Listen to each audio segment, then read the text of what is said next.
All right, Dan and Gail, I come to you with a leadership lie that I want you to unpack and talk about. So, Okay. in my mind, these leadership lies are the things that people in leadership tell themselves, or maybe just in business in general, they assume to be true. So, Okay. this one is if we all agree quickly, we must be aligned.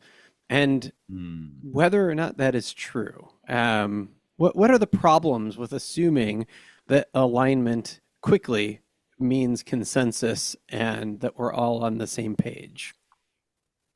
Well, this isn't just a lie in leadership. I mean, I think this can be a mistake we make socially very easily. Just because we agree quickly does not necessarily mean full alignment. One, it can mean that we really haven't given it due to research or think with any depth. And so we've come to an agreement based on something very superficial very quickly. We know that there can be some sort of pressure effect if others are very quickly in favor of something and someone is even hesitating, they can worry about the perception of their hesitation. And while that hesitation may save you, I don't know, let's say from the Bay of Pigs, um, you may go ahead and acquiesce just simply because of that peer pressure of feeling like you need to vote in that I direction or whatever, nay, because that's what everyone else is doing. Yeah, and Gail, you make a reference there to a very famous sort of historical event where it was figured out that essentially groupthink and a desire to go along with a powerful leader caused a fiasco Yes. that caused many deaths. And what I've been on boards of directors before for a board of trustees, whichever a nonprofit thing.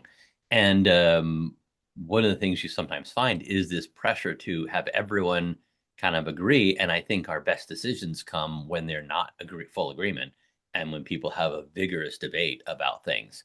Right. And part of the response to the Bay of Pigs fiasco was to create a new structure within that presidential administration where people were specifically assigned to, like, no, argue back. Right. Team of Um, rivals.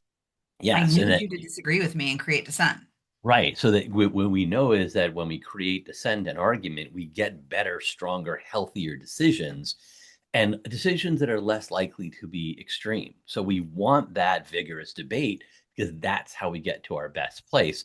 And if we're always agreeing, that's probably not a good thing Yeah, no, for I a would structure. agree. And I think, there may be some very strong cultural components here. I was talking with a friend of mine who works for a company that is not headquartered in the United States. And she was talking about the speed with which the company makes decisions and changes directions.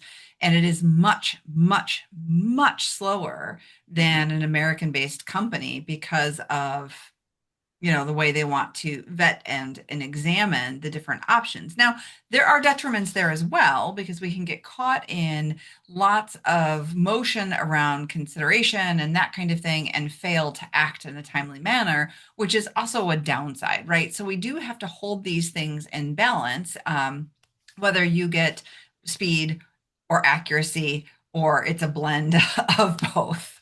Right, right. And I think that's it's really useful to do a deeper dive and really try to understand within the corporate structure we're talking about, are you fostering the right amount of conflict and disagreement, Mhm. not so that you make good, healthy decisions, but also not so much you get stuck in the weeds. So finding that balance can be really challenging.